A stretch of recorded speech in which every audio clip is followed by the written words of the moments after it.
Good afternoon, everybody. My name is Carl, recovery coach here at Capital Recovery Center. This is our coffee and conversation meeting for the day. An article I have here is the importance of developing a strong sense of self in sobriety. It says unlocking the power of self-identity for lasting recovery.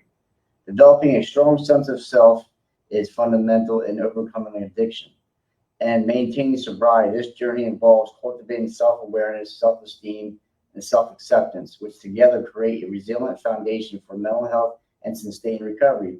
By understanding and enhancing these core aspects, individuals can navigate the complexities of recovery with confidence, purpose, and personal growth.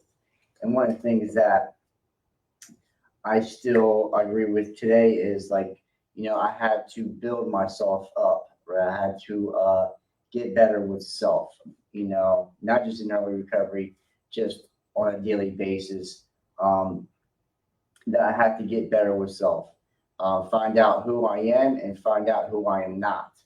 And it's always a great thing to build a personal relationship with yourself than with others. It says, understanding self-awareness, the foundation of recovery. What is self-awareness? Self-awareness involves understanding your own thoughts, feelings, and behaviors. In specific circumstances, it is the ability to recognize how you to react different situations and how you internalize states influence your actions.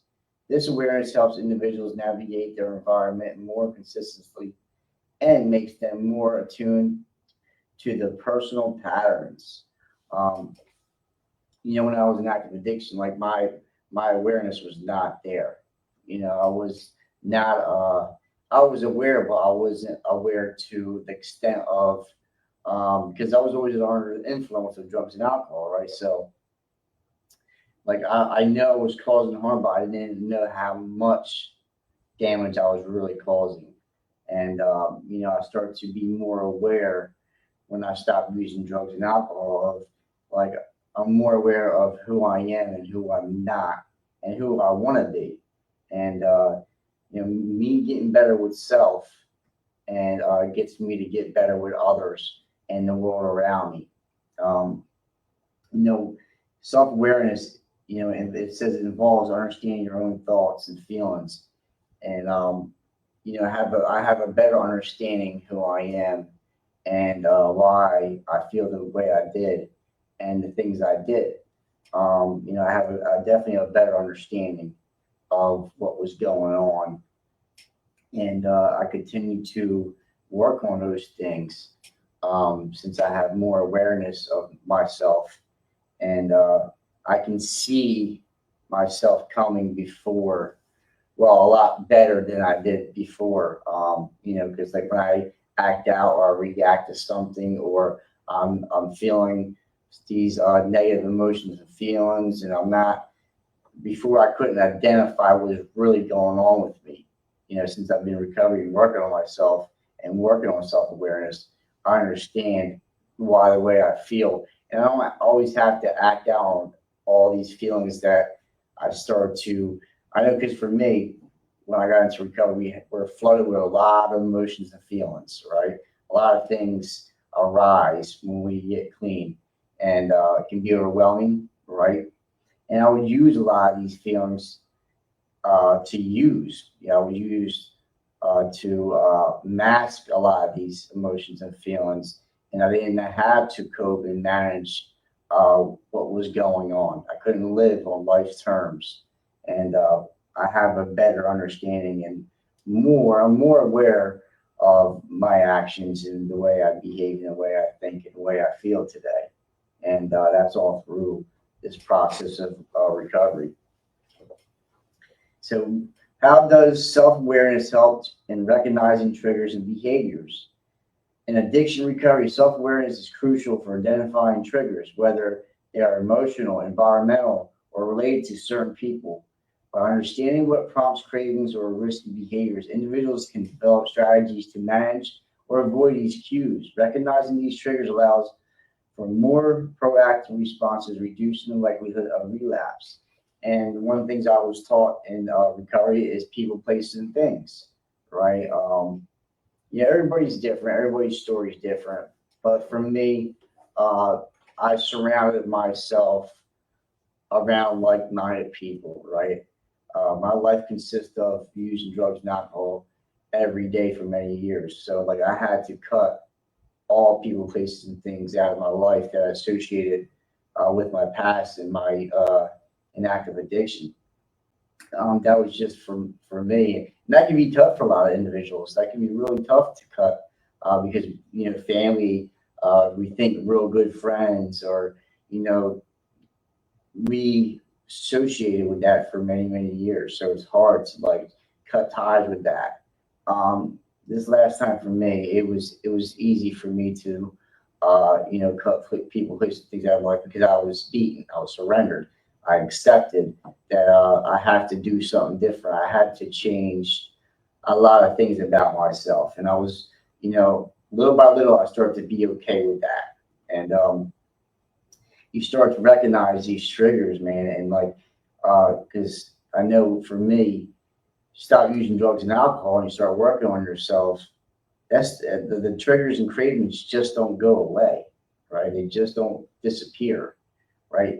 They do get better and they do lessen, right? But they just don't poof, they're gone, right? So, what do I do when I recognize these triggers and cravings? And do I associate myself? What am I associating myself? Sometimes we don't even have to uh, participate in stuff that gives us cravings or triggers, right? They just arise, right? But I have people, new people, places, and things associated with recovering that are doing the right thing for the right reasons. I don't put myself in situations that will trigger me or boost up my cravings or anything like that. I don't surround myself with things like that no more, right? And when I do have a craving or a trigger, right, I have people that will help me and guide me through this process, and guide me through my situations. And one person helped, well, a lot of people helped me, but now it's my turn to give it back, and that's how we help each other. That's how we stay clean. Is one act helping another, right? When we have uh, these traumas, cravings, triggers, just some bad situations, whatever's going on in our lives. And I've heard too that our life can be great, right? Nothing going on, and still disease of addiction will attack you, right? Even when things are good. So I'm truly grateful I have people, places, and things, new people, places, and things in this new way of life to better myself and better my family. It says, why is professional help essential in developing self-awareness? Developing true self-awareness often requires guidance from mental health professionals, therapy, counseling, and provide a safe space for exploration, helping individuals uncover hidden patterns and challenges denial, which is common in addiction. Professionals equipped with evidence-based approaches like cognitive behavioral therapy, CBT, can facilitate a deeper understanding of oneself and fostering a lasting change. So there's many things, and that was just one of them. Cognitive behavioral therapy and evidence-based approaches. There's 12-step programs. There's many pathways, and it talks about professional help. So like a counselor, therapist, and stuff like that to get a better understanding what's really going on. Because like I said, everybody's different. We all suffered from, a lot of us suffer from disease of addiction, also mental health. So what works for me might not work for you, and that's okay, right? And I always say we have to find out what does work for you, and that takes time. It takes sometimes trial and error, and it takes a lot of courage, and it takes a lot of commitment, but it's worth it in the end. Like I thought, my mindset, my perception, like I can't get clean, I can't stay clean, I will never live a good life. I always put myself on the bottom. I can't. I always beat myself up.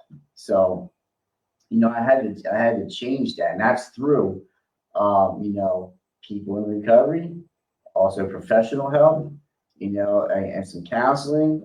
Sometimes like medications needed, so we find out what works for you, and it's like, but we have to put the action, we have to put the work in to find out what's really going on with us, addressing, getting to the core of the problem, getting to the root of what's going on with me. And long and behold, I know like the drugs and alcohol is, you know, getting here, right?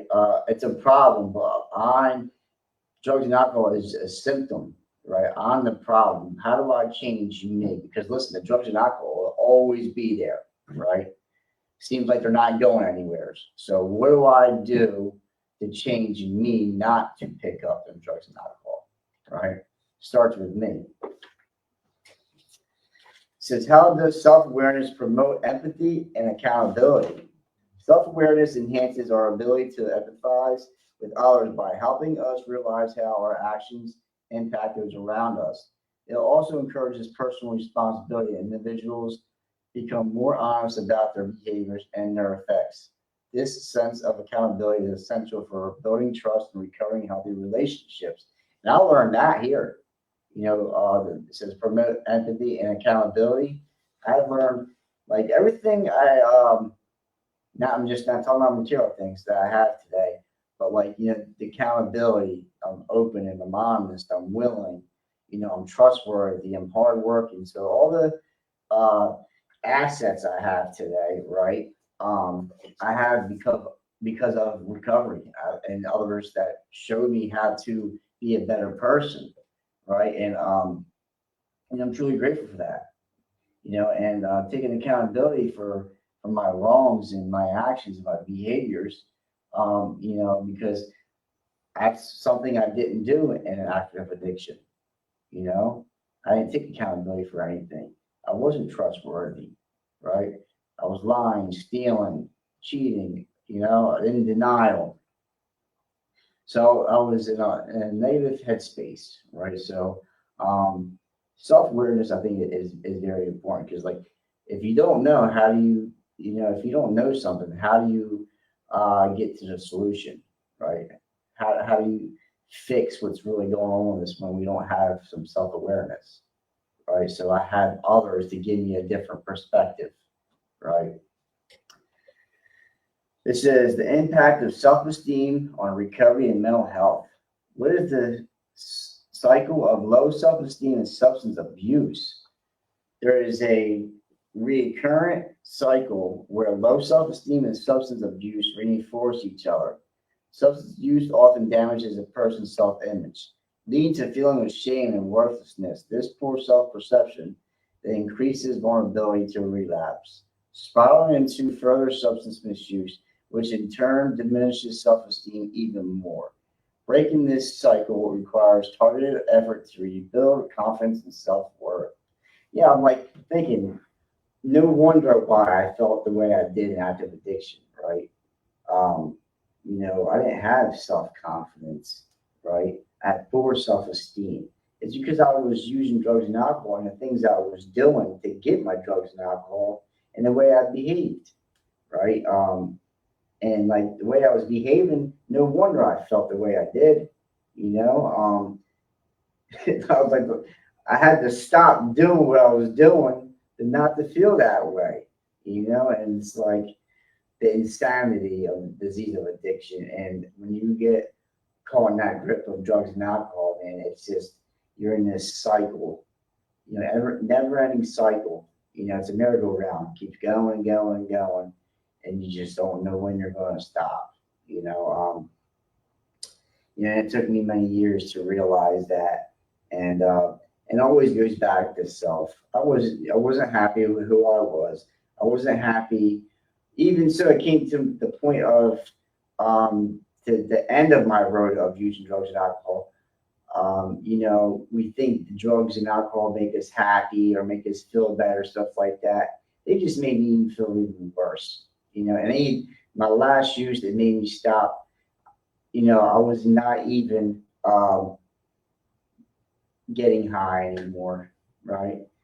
So like the my road had to stop, That was a dead end at one point, and I had to accept and surrender, and it took a lot of courage, a lot of patience, a lot of understanding, a lot of self love, um, a lot of self worth, because we come back from my background of I'm worthless, right? We can beat ourselves up. We're worthless. We're no good. We're worst of the worst. How can I do that? And we don't think we can get out of that rut. We don't think we can get out of that hole. So that's the practical part. We think is we can't. We don't think we can get out of this hole. So let's dig deeper. Let's keep digging and digging and digging, and no wonder I can't see out of it. So I'm grateful that I was given another opportunity at this life to do something good and positive in my life. It says, how can strategies like self-forgiveness, accepting compliments, and pro-social behavior help rebuild self-esteem? Developing self-awareness through honest reflection allows individuals to recognize their strengths and knowledge of past mistakes without harsh judgment. Practicing self-forgiveness alleviates guilt, enabling emotional healing. Accepting compliments positively affirms personal value. Counteracting negative self-beliefs, engaging in pro-social behaviors such as helping others, fostering a sense of purpose and social connection, further enhances self-esteem. Yes, like that helps me a lot of me helping others, because I was that person, lost, confused.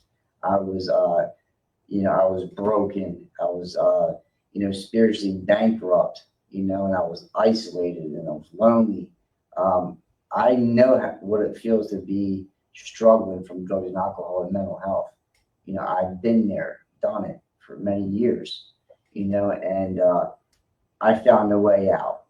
So, what's the best gift for me in life is helping somebody else out that's struggling just like me.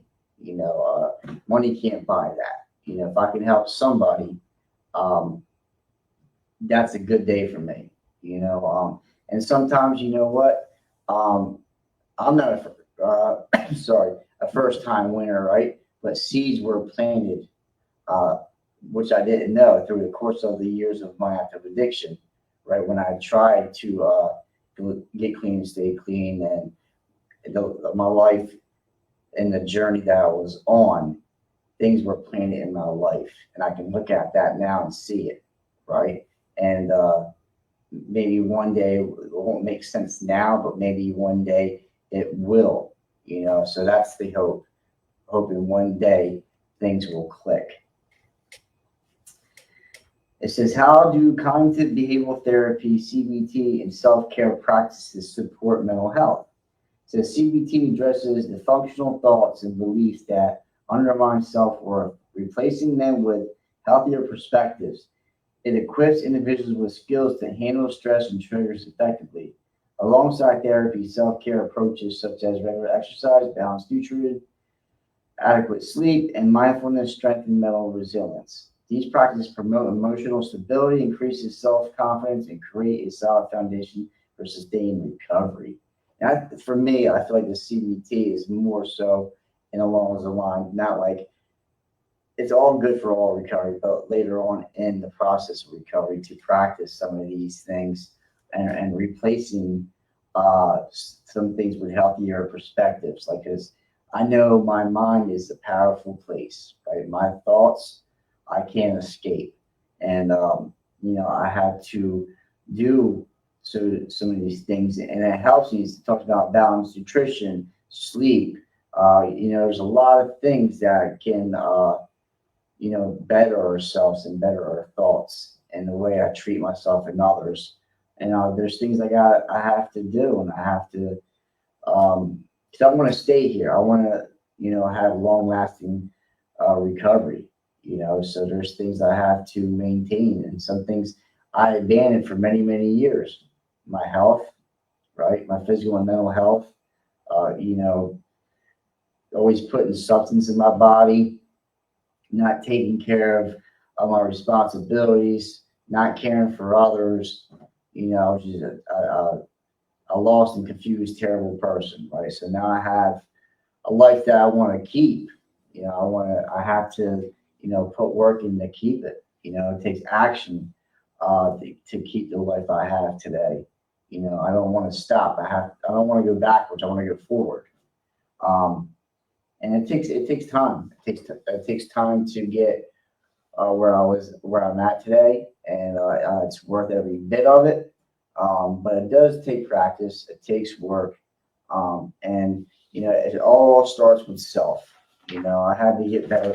Like if I'm not good with me, I'm not good with nobody, right? So I have to continue to work on my character defects and my shortcomings, and work on my behaviors and the way I perceive about myself and others, and how I treat myself and others.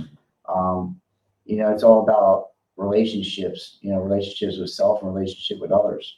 And it takes work, you know, but you know, it takes time and it's worth it. It's definitely worth it because I have a life that I don't want to give up for nothing, you know. So this is the importance of developing a strong sense of self, you know, and you know, the aim is long-term recovery.